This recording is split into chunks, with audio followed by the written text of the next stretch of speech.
Welcome to Trapping Inc. Where are we? We're at home. It's March. I don't know. I've been editing and I don't care, and I'm grumpy. And Oh, well, for your information, then, this is a Scuttlebutt podcast. And, well, I think we've got that pretend spring on our doorstep right now. wow, the gentleman, though, that we're about to talk to, Jeff Varvil, is from Alaska, and I'm betting he's got better weather there than we do. I was just going to say, probably mowing the grass up there. How's it going, Jeff? It's going good. Thanks for having me on your show. And so, point in fact, it is not spring up here. It's about minus 11 today, and I mowed my driveway with the snowblower. Oh, so you gone all Canadian on us. We are. Remember, so I live in Wasilla, Alaska, which is about 45 minutes north of Anchorage, and that's about 2,200 miles west of Seattle. And isn't that the home of a former VP running mate? Yeah, that's Sarah Palin's hometown. That's right. Yes. And in fact, I coached Sarah's son, Track Palin, playing hockey. So yeah, I know the family very well. Well, small world. You know the only two Republicans in all of Alaska? Pretty much at this point. That's right. That's exactly right. How are you guys? You may not know much about Canadian politics, but we sure do know a lot about your American politics. You know, I hear that Trump is probably in the news up there a little bit. And I have news for you. We hear a little bit about Trudeau ourselves down here. Oh, well. God, what an embarrassment the man is. So I have a very dear friend of mine that lives in Toronto. Don't hold that against him. But his name is Barry Stock, and he's been hunting and fishing with me for many, many, many years. He is one of your Canadian rock stars. He is the lead guitarist for a rock band called 3 Days Grace. And yes. Oh, yes. So they are the #1 rock band in the world with 21 now. They just passed Van Halen for all-time #1s. And he looks like a mountain man if you've ever seen a mountain man. So he loves coming up to Alaska because nobody knows who the heck he is and nobody cares. That'd be like coming to northern Alberta. That's exactly right. He just looks like another long, gray, bearded, tattooed guy with a hat on. Nobody cares. Typical trapper, huh? Typical trapper. That's exactly right. Yeah. Tell us, Jeff. Tell us a little bit about you. I mean, the internet's a big, wide world out there, and we're slowly getting there. But we are always so busy. We're the last people that gets to browse out there as much as we'd like to. But you have a TV program, or you've hosted a TV program, and you have a radio program. But before you get there, I want to know where you come from. You told me a pretty neat story off the air here. I want to hear again. Oh yeah. So I am actually from northern Michigan, and I was a hockey player, and that's how I originally ended up in Alaska many, many, many years ago. And of course, you guys don't know anything about hockey players up there in Canada. No. And they said, "Go north, young man," and I came north, and so I have been up here ever since. And so that was 1991. To age myself a little bit, I'm almost 50. I hosted couple of different television shows nationally. I hosted Exploring Alaska, and then I hosted Alaska Outdoors Television on the Outdoor Channel that many people are familiar with. And now I have a syndicate radio show called Wild Alaska. And we basically talk a lot about hunting and fishing and trapping and kayaking and skydive, anything to do with the outdoors. That's that's what we talk about on the show. And kind of the neat thing is with our show is much like you do, I talk to the guides. I talk to the people that are in the field that are doing it for a living. And I try to do that because Alaska is such a huge state. You know, it stretches from Maine to Minnesota to Texas, if you put it on a map of the U.S. And I don't think people realize how big it is. So, you know, when people ask, hey, how's the fishing or hunting in Yeah. Alaska in September, and you got to say, well, it depends on what part of Alaska you're in, because it may be Hawaii weather, or it may be Alberta weather. So Well, we get the same thing about Canada. Oh yeah, yeah. People say I know a guy up in Canada, yeah, Bob. yeah, Bob. Where's Bob live? Bob lives in Toronto, and I Yeah. always say, "Not an apartment, Bob. He died." And they look at me dead serious. Well, I have to tell you, Toronto's 3,000 miles from us. yeah. Oh, I know. I have to tell you all. I don't know exactly. I can't remember. I have had enough concussions over the years that from playing goalie that I don't remember exactly what story you want me to talk about. But living in Alaska for 30 years, I got a few. Well, you can imagine. I want to hear lots of stories, but it was a story about how to pronounce your last name. Oh, Varvil, yeah. So, so a couple of my relatives, we get together one day and they said, hey, we should really do this ancestry deal, where you go back and find out your ancestors. And I said, oh, nothing good's going to happen from that. I can guarantee you. But let's find out what the Varvils were doing 300, 400, 500 years ago, right? So we tracked them back about, back to the 1800s. And sure enough, it turns out we were Andersons. And a long list of Andersons, it looks like. And then all of a sudden, around Mackinac Island, I was born and raised in northern Michigan, the Upper Peninsula of Michigan, not that Minton part, but the other part up by Canada. And in between there, you got a little island called Mackinac Island, and it was a fort. It was called Fort Mackinac, and it was one of the first forts held by the then colonies, right? And then the British came through. And all we can figure, because from the time that the British invaded Michigan and came to Mackinac Island, my last name changed all of a sudden from Anderson to Varvil. And the only thing we could figure is the British came through and they said, have you seen any of those damn Andersons around? And we said, nope, nothing but Varvils. Andersons just ran that way. They were headed to Canada with a bunch of Frenchmen. I don't know.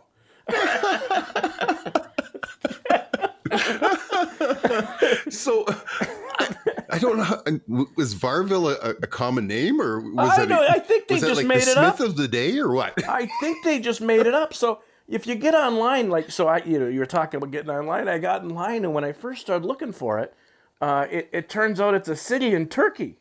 I said, well, I don't know. Oh. How the heck did they come up with that? I think they just must have looked at a book. They just pulled the name out of their hat and said, nobody's ever going to recognize this name. It's in Turkey. The British don't even know where the hell Turkey is. Isn't it crazy? Yeah, funny. Yeah, funny yeah. story.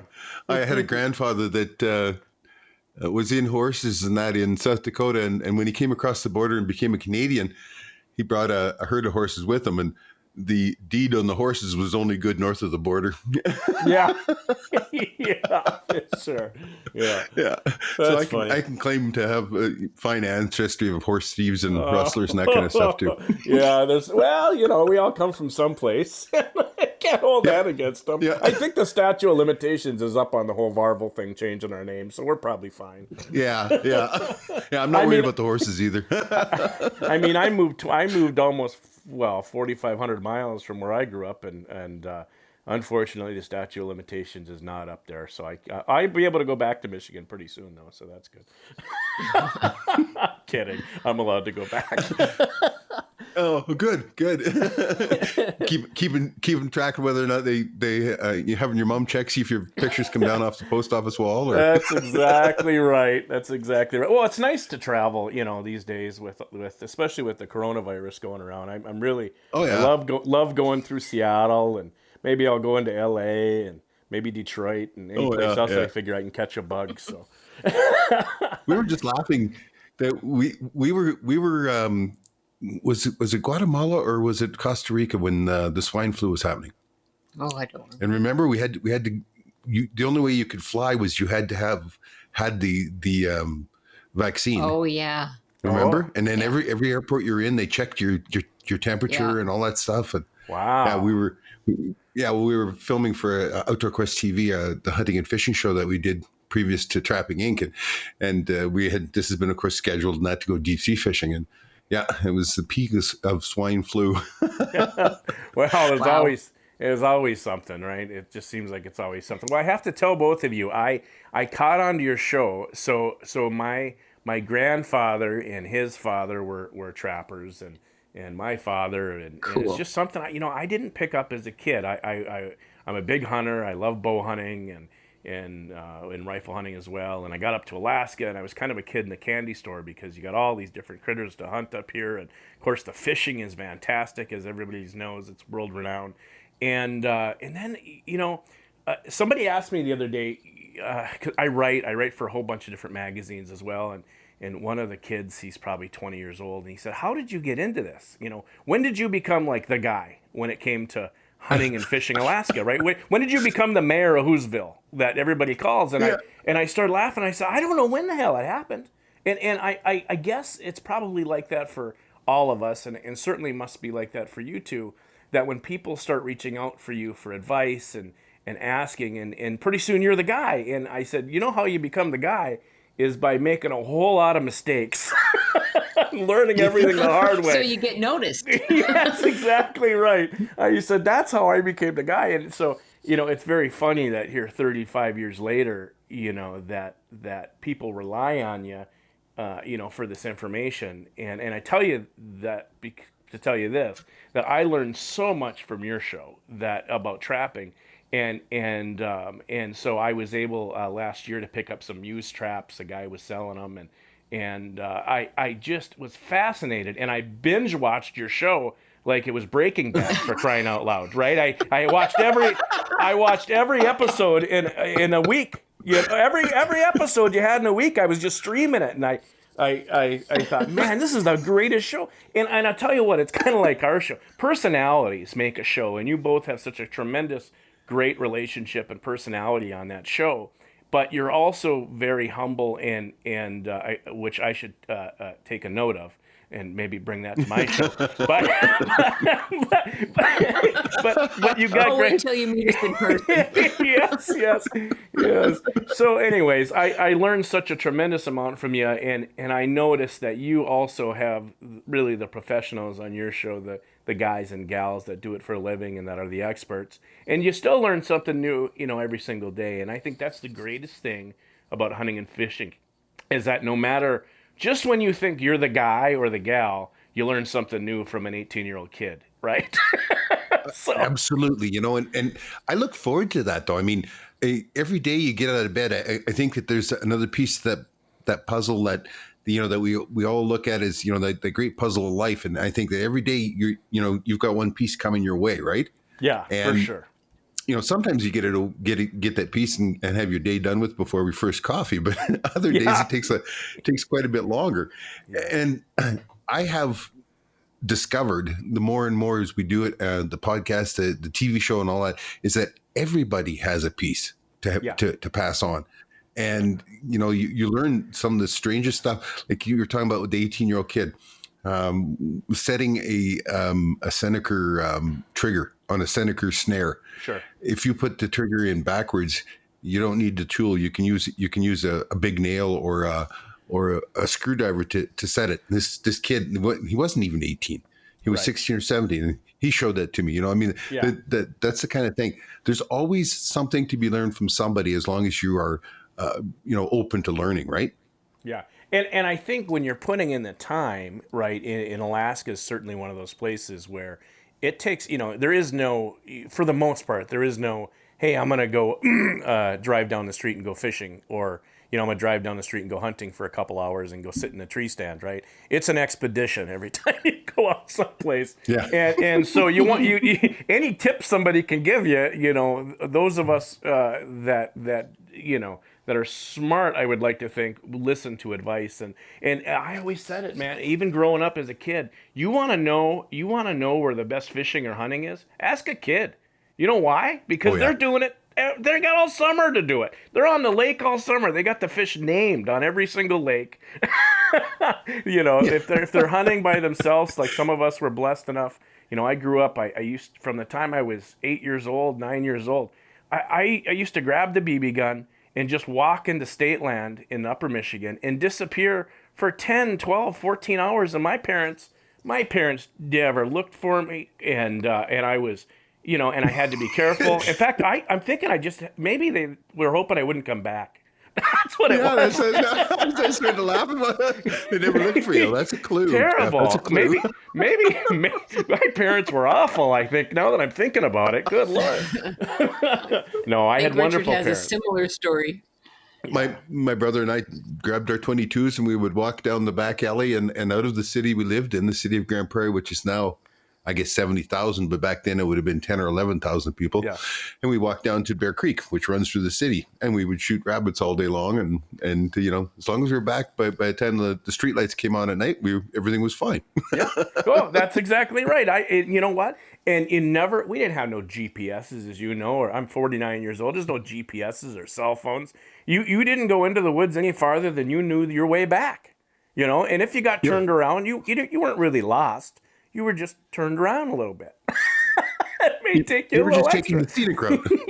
Yeah, you'll find your way back sooner or later. There was no Google Earth or Google Maps or anything, and I think nowadays some of these kids, if you put them in and I guess every generation probably says that, but really there's such a soft bunch that are coming up that I think if I took the normal kid out of the high school and he didn't have a cell phone in the woods to be able to find his way back, that'd be it. He'd sit down under a tree and that'd be it. It's frightening. It is is frightening exactly what you're talking about, because I grew up in this town and I'm 60 now, and I cannot believe how quickly things have turned around. I would have never believed that I would see that people lose this much in northern Alberta, this much connection with the land. Oh, it has changed so much. Oh, I know. And northern Michigan is like that as well. It used to be you'd go out, hunting and it was a tradition to where, I grew up in deer camp like most kids did in my generation in that neck of the woods, northern Wisconsin, northern Minnesota, northern Michigan. And it was an excused absence for a week out of school because there's no kids in school anyways. They're all at deer camp. And you had 14 uncles, you know what I mean, who had drinking problems and smoking problems, and and you heard every story under the planet when you went to deer camp, because I was there from 12 on. And sometimes I was the guy driving the team bus from the bar back to camp, sitting on some books so I could see over the damn dashboard. And those were the days. I can't imagine now. But that's gone. Those days are I learned gone. how to drive a stick at 8. Oh, right, yeah. But those days are gone. These kids, you go in there now, none of the kids are out hunting. None of them are fishing. You can't get them off of an Xbox. And I've got a little saying on my show that when I close out every week, I say, take a kid hunting or fishing, get them off the Xbox, out of the Xbox and into a tackle box, right? And I really mean that, because, unless we get these kids doing something different, it's gone, it's lost, it's done. So get off my soapbox. We have lots and lots of fans, friends that we haven't met yet from Alaska. What are the burning issues up there? I know from the people that we hear from, they're kind of split between the fact that we have the humane trapping and have to use the quick kill traps here, and the old style where they could still use the foothold traps. What are the burning issues? What's happening on the face of trapping in Alaska? Yeah, I think the number one, I think the first thing is as the neighborhoods encroach on the state land, right? We're very blessed up here, the fact that we have all of this, millions upon millions and millions of acres of state land, square miles, I should say, of square land, of state land. And as homes encroach onto that land, of course, the trappers have the same, 40, 50 miles of trap line they've had for generations. Now, it's not like there's no licensing requirements up here. Like you guys have to buy a trap line. My understanding from watching your show is you got to buy a trap line, right? It's damn near willed down. Here, you can just go. There's no. You don't have to register it. You don't have to pay for it. So that's great, right? And it's an honor system. That's for the most part followed pretty close. See somebody's traps, well, you get out of there. You go find your own area. However, as neighborhoods are encroaching on some of this land as they move farther and farther north, Wasilla, Palmer, north, some of the animals, the cats and the dogs, are now starting to get into the traps, right? And it's a Yeah. little tricky, because they're taking them farther and farther out, into the wilderness, and the dogs are wandering off the trail and getting stuck in snares and some of the footholds. So. That's always an issue, and we have those issues as well. Yeah. We have the province of Alberta is also very large, but now we're over 4 million people. Yeah. And back when I started trapping, we were sub 1 million. You know what I mean? Sure.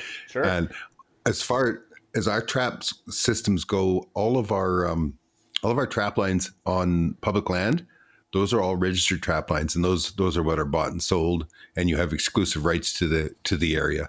In our case, right. Our trap line is 4 townships in size, but they're all private land is just a residential license. So you buy a residential license and you get permission in writing from the landowner, and away you go trap them. Yeah. Yeah. And you don't have that here, right? And as Alaskans, we're so incredibly blessed. So to give some perspective, so for a hunting license for a resident's defined as you live in Alaska for over a year, 360 days, then you become a resident, quote unquote. It costs me about $18, and with that $18, right, and then for a hunting license, then it's about $15 for a fishing license, and then it's another, I want to say $15, $20 for a trapping license. Now, with that, though, everything's open. So for the most part, so with a hunting license in Alaska, I can shoot a moose, 3 black bear, 2 brown bear, 5 Sitka black-tailed deer. I can shoot a moose. I can shoot a mountain goat. I can shoot a sheep, right, for $20, right? And then trapping license, you buy your trapper's license, and it's wide open, right? So we are incredibly blessed up here with the resources that we have. I don't know that there's another state like it, and so that's been kind of, as far as trapping goes, that's been kind of a hot button is as the city folks start, and of course it's always the trapper's fault, right? It's never the guy that brought his dog out in the middle of nowhere and 13 miles on a backpacking trip on a trail that the trapper put in himself, and then the dog gets stuck. Of course, it's never the trapper's fault. It's always the, good Lord. That's one of the issues that we're going to have to address. And I don't know the answer on that one, because it is becoming more and more as it becomes more people around, it's becoming a bigger issue.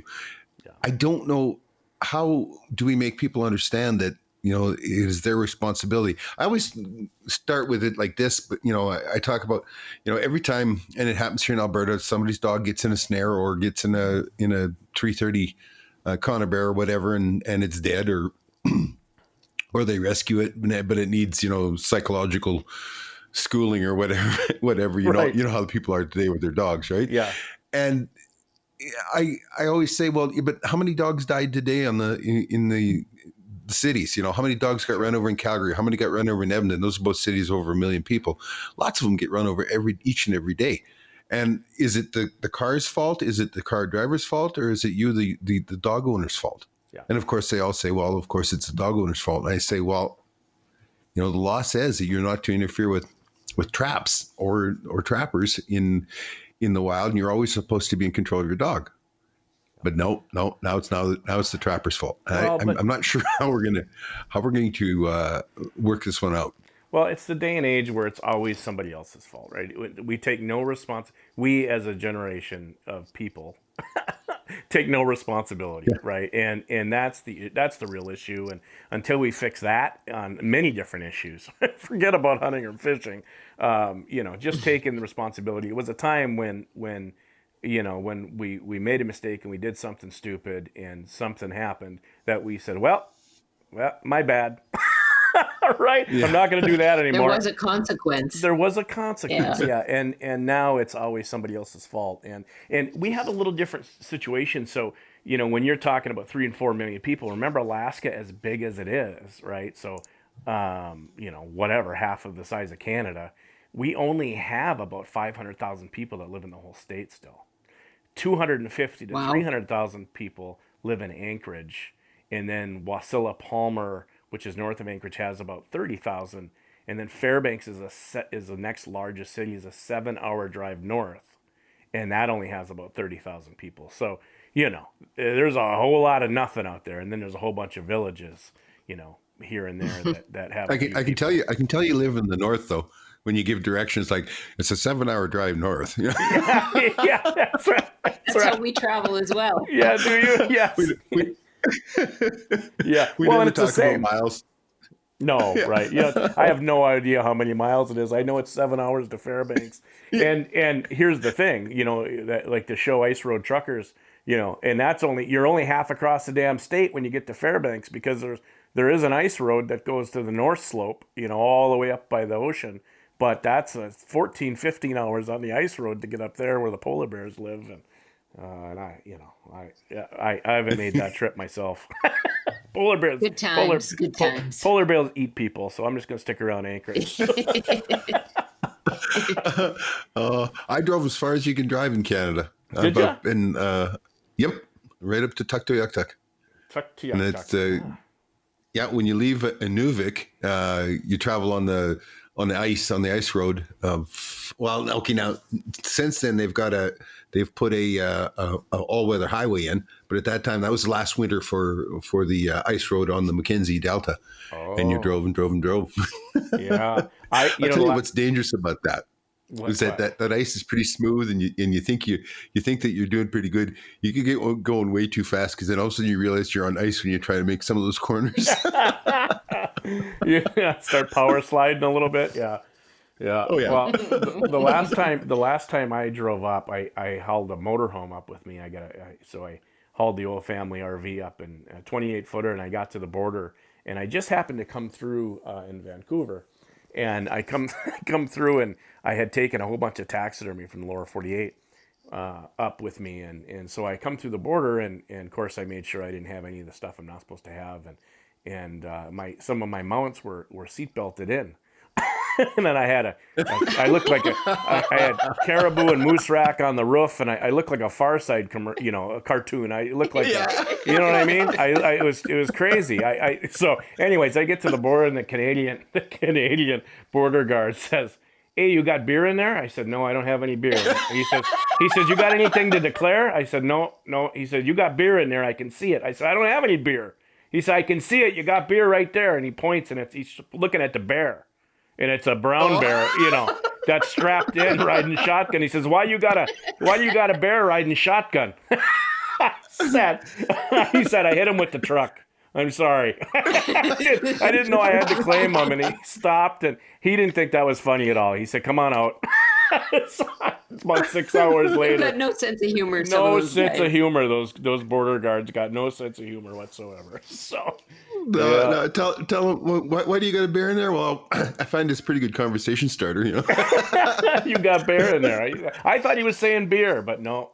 And you know what they did find, and just a word to the wise, if you're packing up, I had a flare gun, the plastic flare gun with the 12 gauge shell, and he says, "Oh, you can't have that in Canada." I said, "Well, I figure if I needed a rescue, I'm driving in the winter, I better have a flare gun when I'm coming through. You don't even have gas stations open to toke." He said, "Yeah, you can't have that." I'll tell you something. He didn't know what he was talking about. You can buy them at every marine store in Canada. Oh yeah, but I don't know that you can maybe you can't take them through the border. I don't know. It was pretty funny. Anyways, well, maybe what tripped him up is he wasn't in a marine vehicle. It was, and he had a bear in there. Yeah, I should have just taken the Bayliner. I should have just rode in the boat, and then right across the border, with the bear. It's been fine. So anyways, just wave as you pass. Yeah, that's right. Wave as you pass. Yeah, we've got some tremendous hunting and fishing up here. I'm super blessed to have harvested some beautiful animals, some beautiful moose. I know you guys get some pretty good moose up in your neck of the woods too. More north of us. You got to either cross into BC. There is some pretty good moose along the border in the mountains, but more usually people go up into the territories or over to Yukon. Like we're pretty close to all of that stuff. There isn't much that isn't within an 8 to 10 hour drive. But tell me Tell me your best moose story. You must have a good moose story after. Oh my goodness. Do I have the moose stories? Yeah. Yeah. So I took a friend of mine from, you know how you get these guys come out of the woodwork, once they figure out that you're in that business. I was guiding, and I had a friend of mine from college, and he calls me up, and everybody calls me Varvs, and he says, Varvs, I want to go moose hunting. And I said, well, I'll take you moose hunting. And he said, okay, I've been working on my moose call. And I said, oh, this should be good. That's just what you want to hear, right? I said, okay. So yeah. So I have worked on it over the years, and I consider myself the moose whisperer, right? And so I usually will go, and I told him this. I said, I'll usually do a couple of bull calls, and then I don't rattle, but I'll take a scapula, and then I'll bang the brush a little bit, and then I'll light up a couple of cow calls. And I said, so, they're going to come in. Don't worry about it. They're in a rut and they're near. They're going to come right into us. And I said, here's the deal. I said, if it's a big one, I said, if it's 60 or better, I haven't shot one this year. And my son, at the time, my son was 14 years old. And I said, I'd really like my son to go, but you're welcome to go with me, this first year. And then if it's 50-ish, then go ahead and shoot it. But I'll let you know, I said. He said, okay, yeah, that sounds good. Sure. Whatever, right? He's so excited just to go out. So we get out in the woods, and I start calling, and I go through my routine. And as soon as I hit the brush, I could hear the brush erupt about 100 yards away.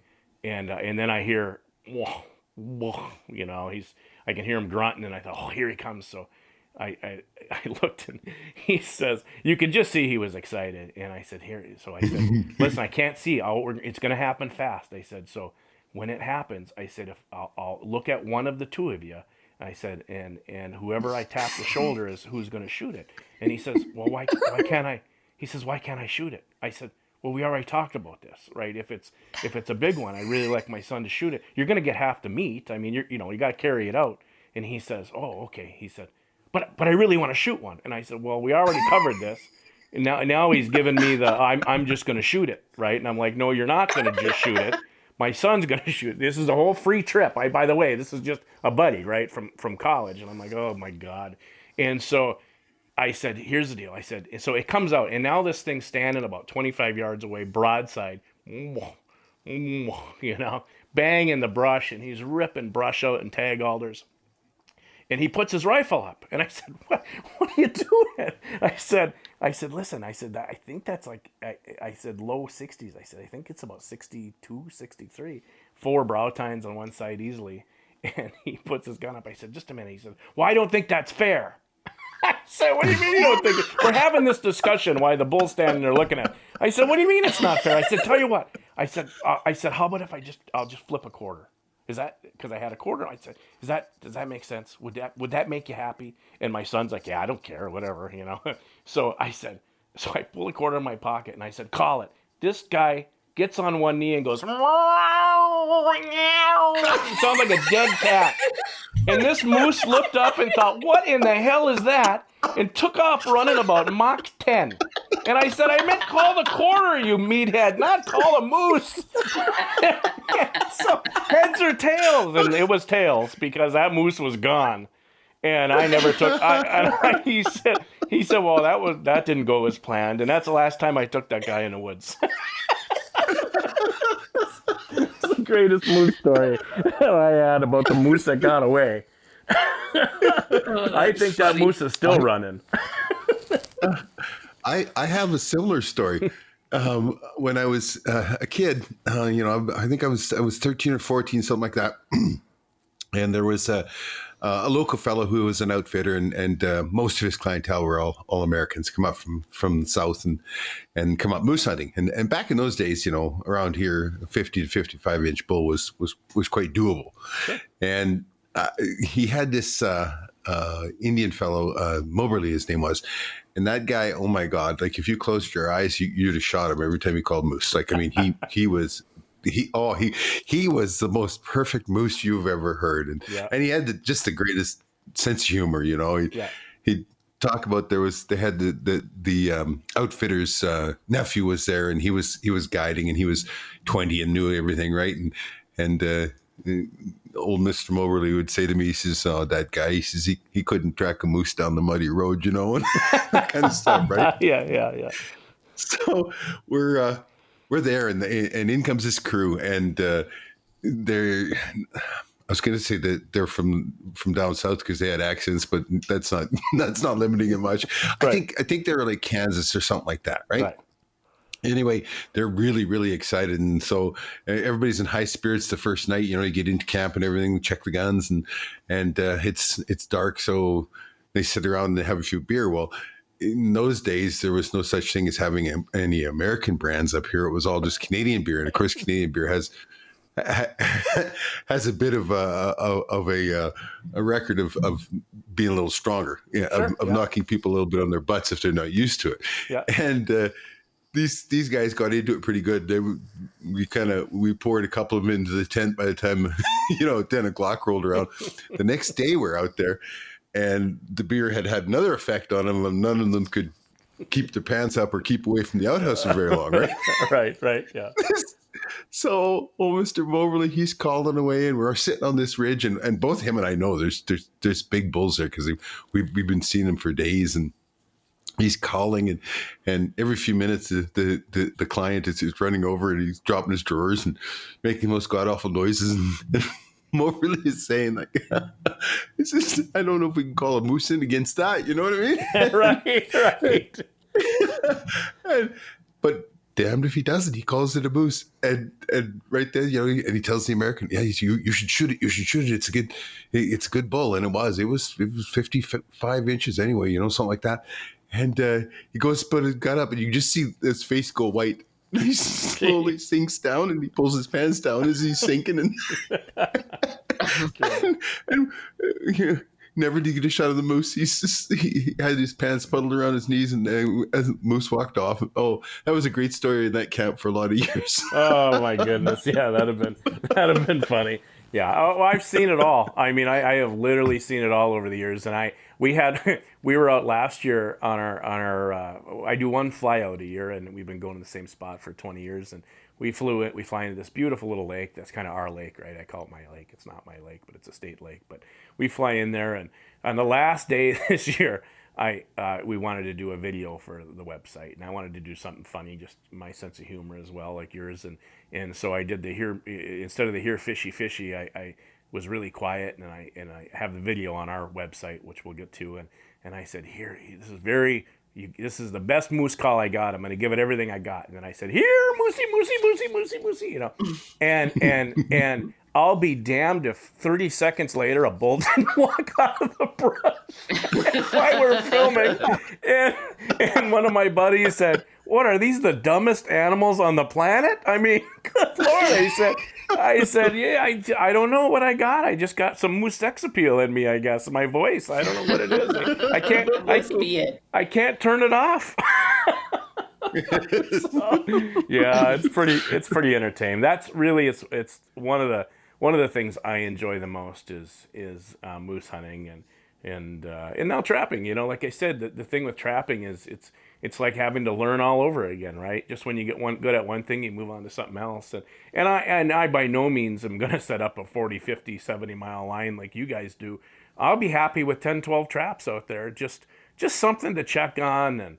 And I learned so much from you guys and from my buddies up here, about lynx and lynx behavior. And I love the way you guys set up your traps for that. And of course we have wolves too. And the wolves are just absolutely decimating the caribou up here. I don't know how you guys are there, but I mean, they are absolute wrecking crew. And now I'm seeing it in northern Michigan, right? Many years ago, I went back to whitetail hunt, and I went in to the DNR office, and the young man that was there is just out of college. Maybe he's 24, 25, and he's the biologist, and they had a full mount wolf there, timber wolf. And I said, "What's that?" And he said, "Well, it's a wolf." I said, "Well, I can see that, you dummy, but why is it here?"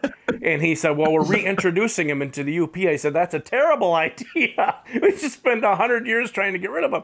And I said, I don't have a problem with you reintroducing him as long as you're going to have some kind of a predator kill for him. But I know Michigan, and that ain't the way it's going to work. It's until they wipe out all of the deer and start attacking people's dogs and livestock. that is when you're going to put some kind of a predator control in when it's already too late. And sure enough, that's exactly what's happening now in the UP of Michigan, and it is absolutely what's happening up here. And they're just so smart, as you guys know. Good Lord, they're smart animals. We in Alberta anyway, we are the kings of studying things to death, and some of the things that we've learned about wolves.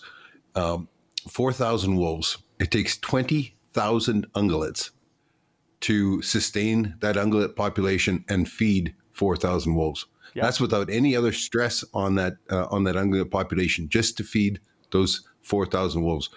Last count, they figure we have over 8,000 wolves in Alberta. Yeah. It's astounding how much they eat, how efficient they are at killing. I actually think a bush coyote is smarter than a wolf, because once you figure the wolves and understand that the pack is what's so important, and that interaction in that pack that's always going on, you can take advantage of that. Whereas, a bush coyote is pretty often a solitary animal, and he's always worried about the wolf eating him and everything else. And I think he's a little bit smarter than the wolf, but wolves can certainly be humbling, no question.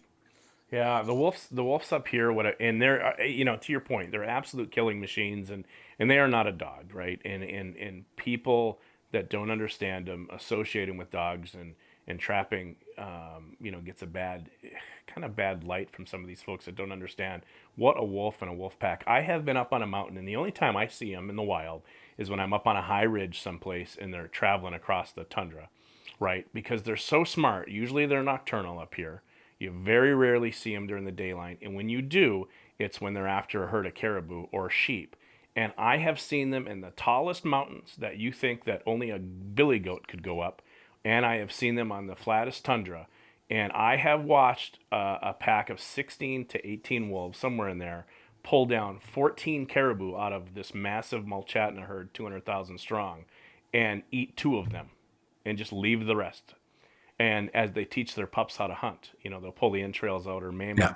And then that's the grizzly bears are just carrion eaters for the most part. They'll just follow the wolf herd, the wolf pack around, picking up their dead. It's amazing. Well, it's a thing to behold, and it's to try and make people understand this. But when a pack of wolves takes down a moose, that moose probably, the death scene is anywhere from a half mile to a mile.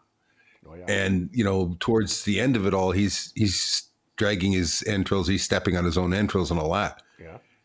And then if you happen to catch one of those wolves, and you come up and you've got it in a foothold, and it will be there, it'll get submissive and it'll put its head down, it'll whine, and it'll wag its tail back and forth, just like a puppy dog would. And its head will still be covered in blood from that moose. Oh yeah. Don't ever forget what it is exactly that you're dealing with. Never. And you'll see them, they're so smart. When I talk about how smart they are, when in times of, and you said it on your show, and that nature's very cruel, right? There's very little balance without hunters and without trappers, right? Nature doesn't have a very good balance system. It's either feast or famine. And that's what we see up here. And so that kind of rang home with me when you both said that and you were talking about it. And one of the things that I see up here is that, and for sure when it comes to wolves, is that, they are, when they go after something and they set their mind to killing something, it's done. And they will track that. They will follow a moose for 10 miles and just wear it down, just knowing that sooner or later it's going to drop. And like you said, I've watched them when they run out of moose and they run out of deer, and in times of so as long as there's a lot of snow, the moose don't have a chance, right? Because those wolves, their big feet can run on top of that and the moose go right, the moose sink in it. But in times when we don't have a lot of snow, and the last couple of years we haven't got a lot of snow in Alaska, at least in the interior. What they'll do is they'll send the bitches in heat right through the villages, right? And they'll all wait on you'll see it. And every stray dog, right, in the village follows this wonderful wagging the tail wolf that looks like a dog, the smaller females wagging their tail, playing with them, right to the outskirts of town where the rest of the pack just jumps on them, and that's it. And those dogs don't last 10 seconds because they just roll over Oh. to them, right? They don't even try to fight. There's no fight in them. It's terrible. Well, they have no understanding. Their understanding of fight and a wolf's understanding of fight are far two different things. One, the dog might be defending its dog dish or its territory or whatever. The wolf is killing. It's its life, right? That's exactly I mean, right. it's such a huge difference. Yeah, for sure. So, a lot of similarities, I think, between, Alaska and especially northern Canada, I would say, and seasons are probably the same. And I don't know about you, I am ready for a summer. I know when you started here, you're talking about spring. This has been a long winter. We had some brutal cold, 20, 30 below, with not much snow, so you can't get out on the snow machines. And the ice. I went to go ice fishing the other day, and I'd have to have 14 auger extensions to be able to get down. find the water. Good time. When the 8-foot step ladder is part of your ice fishing equipment. Right, that's exactly right. Like, good God, I think there's water down there somewhere. I just don't know where. Yeah, the fish. Yeah, so. Tell us a little bit about your seasons. When does usually freeze up happen? So it can happen usually anytime in October, right? So usually around October, mid-November. It's a lot like the Midwest in the States. So October, and then it's usually spring kicks in probably around April, May. But it's not uncommon to get a snowstorm in May, right? So yeah. It's not uncommon to still have ice on the lake in May too. It is not. It is not. And then our seasons as far as trapping go, March 31st, coyote closes. I want to say mid-May. I think it's like May 15th. Beaver's over and done. Fox and lynx close the end of February, and martin's open till the end of March, and mink and weasel runs to the end of January. I think otters March as well, and then muskrat runs till mid-May as well. So, I think muskrat's May to March, if I'm not mistaken. So, or March to May. It's probably very similar. I know you got to keep track of it because it does change on occasion. Yeah. The damn rule book up here is you got to have. It's like a Bible. It's about, because of how big Alaska is. There's 60 different sections, and each section is managed a little differently. So, pretty exciting right now. We have Furandi going on, which is right up your alley. That always starts the beginning of the Iditarod races. And yep. And back in the 50s, the Furandi was super important. Furandi basically started in Anchorage, and that's when all of the trappers used to bring in all of their furs, and then fur buyers from all over the world would fly into Anchorage and buy those furs. And now it's turned into this media event that starts the Iditarod race and starts some of the sprint races that are qualifiers for the Iditarod, is my understanding. And then it's kind of a carnival down there. And then they have the public auctions where the state fish and game and state trooper seized items. Maybe you shot an under limit moose or something, or whatever it was, right? Some of the poaching cases, they'll sell all those off. And then, like I said, then the Iditarod starts. So kind of a fun time of the year for us up here. That started last week. And how long does that last? It's a couple of weeks usually. It's usually from about the first week of May through the first from March 1st, usually through mid-March. Yeah. How long does the race last? Iditarod race usually lasts a couple of weeks. It's 1,000 miles. And that's, it's based on, it goes from Anchorage all the way up to Nome. And so I think it's like 1,000 miles. And I don't know how many hours that is north, but it's a lot.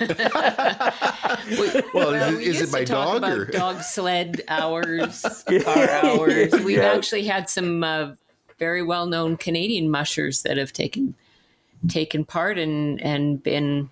They live just down the road. Yeah. Yeah. Oh, yeah. It's fantastic, and those dogs are, machines. I mean, they are just machines. They are born and bred to run, and it's an amazing thing to watch. And of course the story about, I think the dog's name was Balto, if I remember right, and that's when whatever plague hit Nome way back when, and the only antidote was in Anchorage, and the weather was terrible, and there's a story about it, and Oh, cool! I've never heard this one. that's exactly right. And so that's how that started. Was he was the only racer that wasn't a racer. He was the only dog sled driver that they thought was capable of being able to get that antidote from Anchorage and bring it all the way up to Nome. And he braved the weather and got it done. And that dog is, that's the Disney story that you see over and over again. And they changed the dog's name from Balto to whatever the Disney character is. I don't remember the name of it right now, for the sled dog, the very famous sled dog. But that's how that was developed. That's where that came from. Kind of neat. Oh, and those dogs live to run. You know, that's their life. And when people talk about it, you know, like around here, rodeo is very big. And you have those incredible cutting horses. You have the bucking horses. You have the Brahma bulls bucking and all that kind of stuff. And people talk about how the cruelty to it. That is that animal's life. You know, that animal is never so happy as when it's performing. They had there was an article in the news the other day about how this therapy dog, and it had gone into to work with, I believe it was with veterans that it was working with, and veterans and children, people that had been in traumatic situations, to help them be able to sit down and testify and talk about what happened and all that. And they were saying at 10 years old, they were now retiring it. And I said, well, that was really sad. And everybody says, what are you talking about? I said, well, that dog, that dog's life. What's it going to do now? You might think we have this human idea, you know, the difference between humans and animals. You have this human idea that it's going off to happy retirement. Now it's losing its way in life, you know? Yeah. Oh, I know. It's gone. And I so I believe that Balto story was from, I believe it was 1933, and I believe that it was from like Anchorage or Nenana, and had to get all the way up there to Nome to get that serum. And the dog's name was, I think the Disney film was Balto, but the dog's name was Togo, and that's basically how it started. And I just think it's such a neat story. And now with I see that Disney's redone Call of the Wild, which is kind of neat. I'm looking forward to that coming out. And then I'm like, yeah, I live that pretty much every day when I'm out there. So that's Alaska, right? But the dog is CGI. Yes, the dog is CGI. That's right. I saw that. Yeah. I didn't care for that. Yeah. No. Harrison Ford might be CGI too. Well, he didn't look 112. No. God bless him. You know, something else that I just have to chime in on is how important it is to because I say it on my show all the time, and going back to our children and our kids, and I believe one of the episodes I saw, you had your son, is that right? Was out with you on the trail?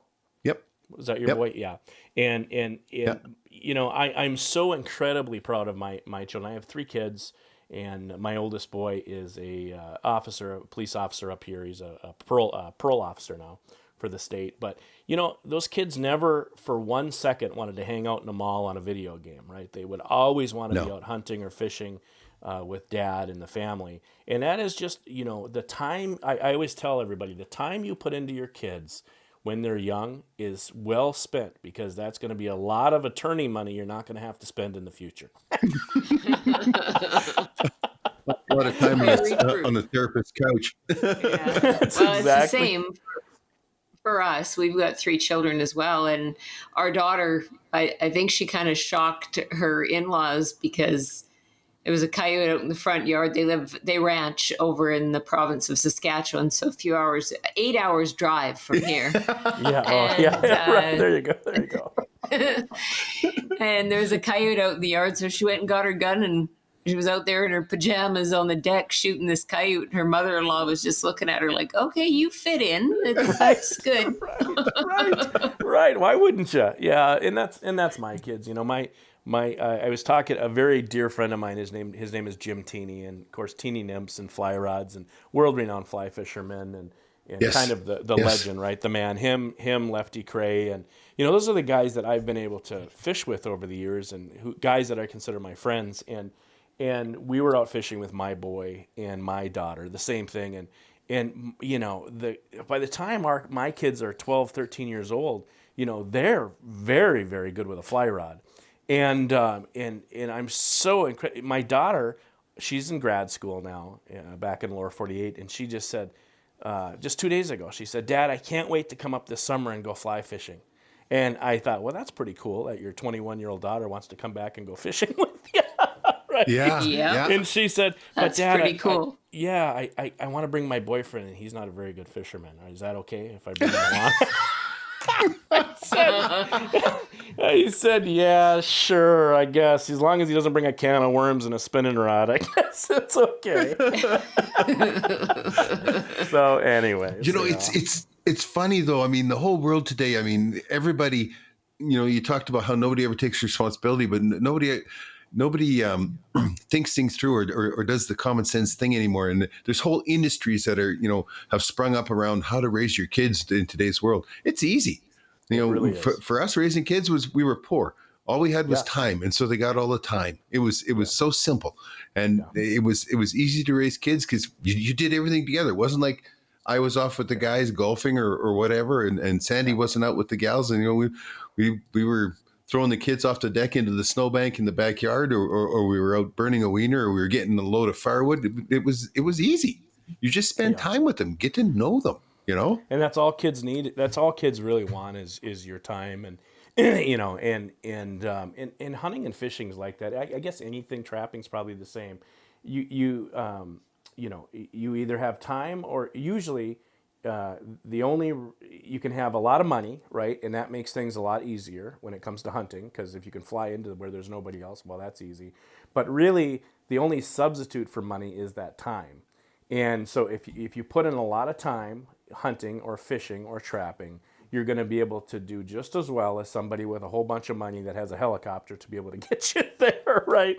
But with kids, there is no substitute, to your point, for time. No matter how much money you have, it doesn't matter, right? There's no substitute for time. The best thing you can do for a kid is to spend time with them. I absolutely agree 100%. If people would just understand, it's not what you can do for your kid; it's what you do with your kid. Do you own a hunting dog, like a hunting breed? Yeah, I have a lab, right? And Okay. So these days she's a little older now. She's about 9 years old, so she really hunts really well donuts. She can point them, and she can pick them up off the floor, and she floats super good. She can do that.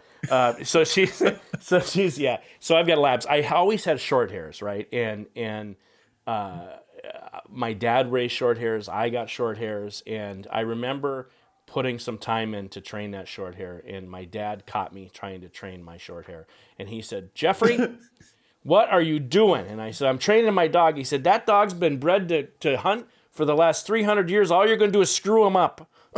He said, "Go out in the woods with him and spend time with him. Stop trying to teach him everything. You can't teach that dog anything that he doesn't already know." Well, that's where I was going to go with this. Is that we have this stupid affinity for short hair dogs, short hair pointers. Yeah. GSPs and Weimaraners, and which are a terrible choice for the country we live in, because half the year it's too cold for them. But the thing about those hunting breeds is that we live in way out in the country, and that we can open the door and they have hundreds of acres that they can go run through and whatever. But they stand there at the door and whine until we come out, because it's not that they can go do something, it's that they want to do it with you. And it's the exact same thing with kids, is that, they want to be doing it with you. And that's what's important, right? Yeah, it is. And just like kids, you gotta, and just like dogs, right? They learn better by, just like we all do, by doing it themselves, by making some mistakes and learning the hard way, that some things take work, and sometimes you got to think things through, and you're only going to make so many mistakes so many times, most of us, before we do it a different way the next time. And a dog's no different. So Yeah. that's what I've learned. So I'm incredibly blessed, just like you. My three children are fantastic, and really it's hard for me to relate. When I have these buddies that are like, oh man, little Jimmy got sideways with the law, and this, and I look back and I think, I remember you spent more time at the bar than you did with Jimmy, and that's what happens, right? And sometimes. Yeah, I just, like I said, anybody listening to this show, just if you have kids, if you have young kids, to both of our points, right, just spend time with them and they'll turn out just fine. So, despite of their parents. In spite of their parents. we have some wonderful people, though, that we've connected through, especially Amazon Prime brought us a bunch of people from down in South in the southern United States, and they send us pictures of their little guys and gals, and with a big old catfish and some other things that I don't recognize. I need an explanation of what they're holding up. Yeah. It's so wonderful to see that there are still people doing that, because sometimes you get old and crotchety, and if we lived in town, I'd be the old guy that'd be yelling at, hey, you kids, get off my lawn. But you start to think that it's all over, it's all lost, but there's still some good people out there doing good things. There is, and I think you guys, in particular, you guys have a really good message on your show, and you're gregarious, and you're able to show people in a very real way. It's not fake. It's very real, and it's very genuine. And that is just what's missing in, I think, a lot of television these days. Some of the things that I used to grow up with and watch, probably like you did as well. I think that the message you have is very clear, and it inspires everybody. And you guys should be very proud of what you've done, because it inspired even me, who like I said, that I'm not the greatest trapper, right? I'm just learning, but I recognize that, hey, this is an opportunity that I really need to get into. It's something that was generations, and I'm the guy kind of dropping the ball on it for the Anderson family. I mean, Varvil family, right? So I need to pick it up, and so anyways, I want you guys to know, from the bottom of my heart, all goofiness aside, that you guys do make a difference, and you do inspire people out there, and even old crotchety buggers like myself. So. Well, we sure appreciate that. I think for us, we're just being ourselves out there, and if that's inspiring or connects with people, then that's a real bonus from our perspective. I said to Sandi that there is a PETA post office wall somewhere with our faces on it, and as most wanted, because we have seen the number of people that have taken up trapping. Like, you're one of thousands that have contacted us since they've watched, and when I started this, it was like, everybody says, no, you can't put that on TV. That's far too graphic for TV. And I thought, my argument was a swamp people could be on TV. We could be on TV. Oh, I'm astounded at how many people they'll have said, well, I didn't trap, or grandpa trapped, or, nobody's trapped in the family for 30 years, but you inspired me. And I thought, that's good. Maybe we can actually be the little Dutch boy with the finger in the dike and hold back the tide a little bit. That'd be awesome. I think more than anything, we've been with people that are not familiar with the outdoors. We're connecting with people that don't have a connection to trapping. And it's been really educational for a lot of those folks too, because some of the things we hear is, I didn't know it was still legal. And then we've told this story on many a show and probably many a podcast, but we did a show. We ended up doing a show about weasels because of this comment that came, and that was because we caught a weasel in a marten trap. And we were talking about it on the show, and someone contacted us and said, was it legal to kill the baby white ones because they thought that a weasel was like a white seal pup and that it was a baby of a marten. Right. And, Yeah. you can giggle about stuff like that. And it sounds kind of funny when we all know the answers, but more than anything, it was an opportunity to teach. And so then we ended up doing a whole show about weasels, but that's the other part of it. I mean, we're encouraging people to be out with their families that are already out in the outdoors, and trapping is another connection where you're not fishing and you're not hunting, but you're out there with maybe a bit of a deeper connection to your surroundings. But then there is a whole other group of people out there that know nothing about what you're doing. And so it's been good that way. And I think that every trapper plays a part in that, in whatever community you're in. So for what you're doing with your kids and in your community and teaching your friends and whatnot, I think it's phenomenal that people do those kinds of things.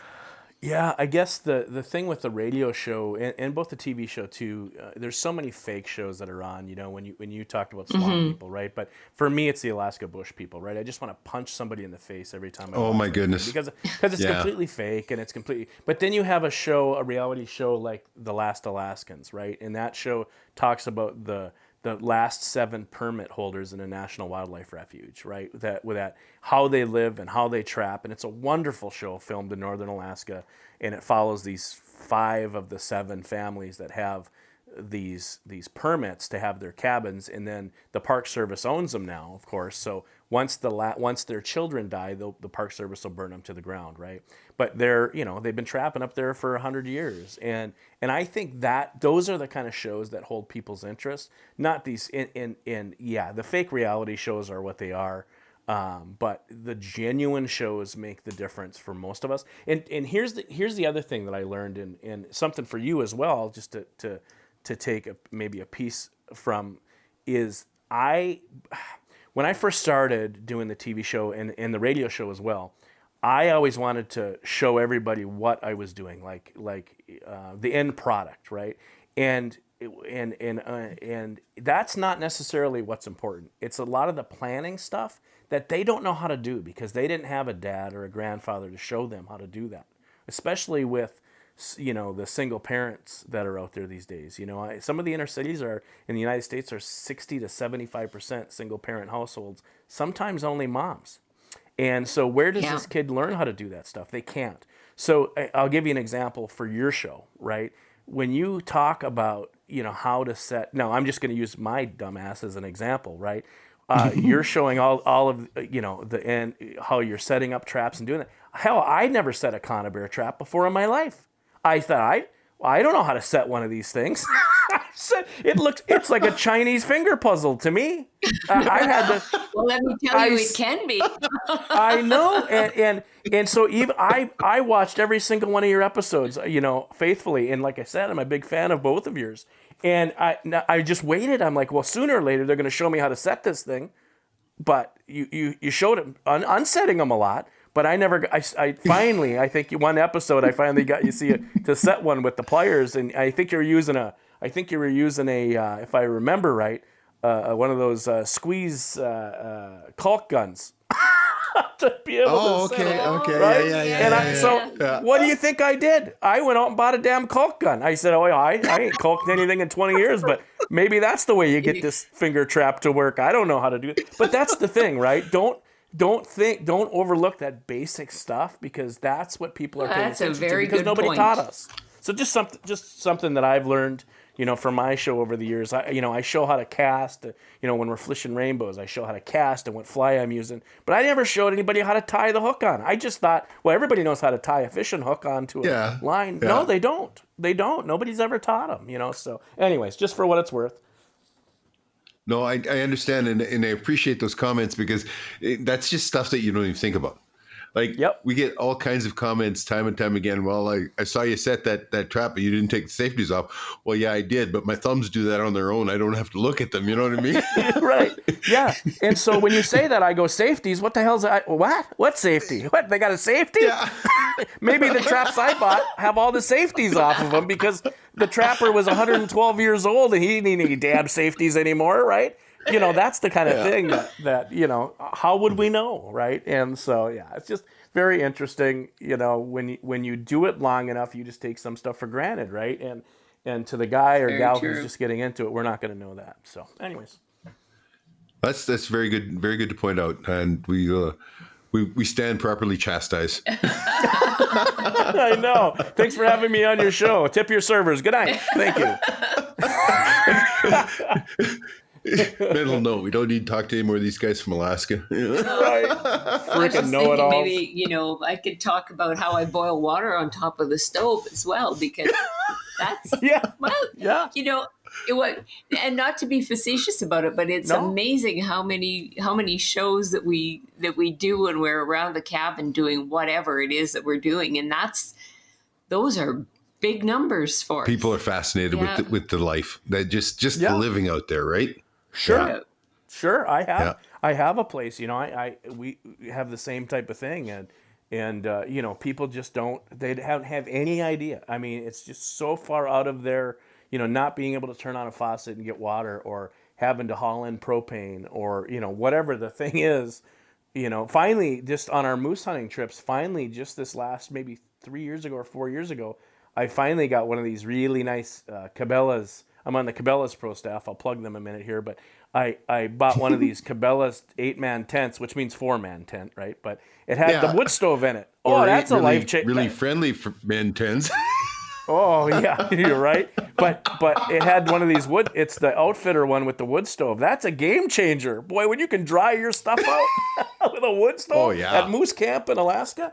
And I thought, what the hell did I wait 25 years to get this thing for?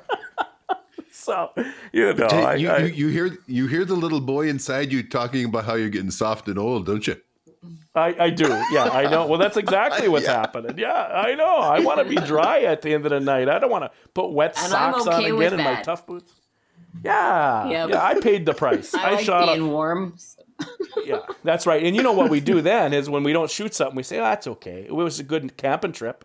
That was good. We had a good camping trip. We didn't shoot nothing, but boy, that was a good camping trip." And my son says, "Dad, I want to shoot something." I know. Well, then you go get wet boots.